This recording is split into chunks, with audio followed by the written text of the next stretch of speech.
In today's video, we're going to discuss the reasons Anakin lost to the high ground while covering some basic canon comics for our answer. So with all the jokes about the high ground being the impenetrable form of attack, I have an army. We have a Hulk.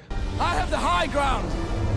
spawning a universe full of hilarious memes and jokes, it's led me to analyze just why the high ground was so amazing. And it's not just because it was at a higher elevation, it actually requires some knowledge from the Anakin and Obi-Wan comics for this answer. The one in particular is this one, where Anakin fights a droid simulated to look and fight just like Darth Maul.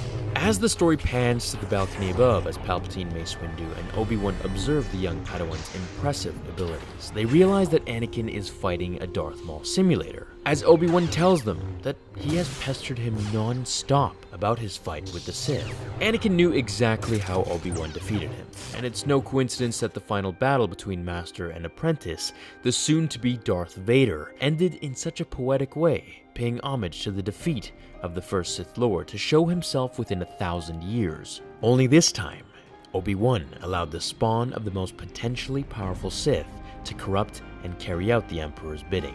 It's pretty cool if you look at it in this poetic way. Anakin had a big inferiority complex. He always wanted to beat Obi-Wan to prove he was more powerful than his master, and always one step ahead of him. In the Revenge of the Sith novel, during his denial to be granted the rank of master, Anakin challenged Mace Windu in his mind, playing out a little fight until Obi-Wan snapped him out of his daydream, just standing there, which is when he bows and takes a seat. He also always compared himself to Yoda, as we saw in episode 2, when he thought he rivaled the Grand Jedi in lightsaber combat. This moment for Skywalker was a way to say he was better than Obi-Wan, not just because Obi-Wan had the advantage for the higher ground, but because it was how Obi-Wan killed Maul when he was around the same age as Anakin. This was a last stab at his master that he was just as, if not better, than him.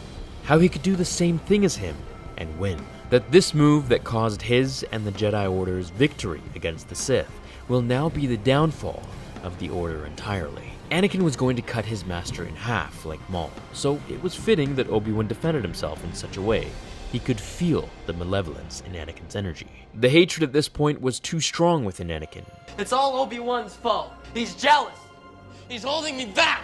He blamed Obi-Wan for holding him back this entire time and using him as a scapegoat for his mother's death, for the death of Padme, and for him not becoming a master on the council. So for that reason, fueled by rage and arrogance, of course, as well, he leapt. However, his calculations were too short and it cost him his fate of eternal suffering.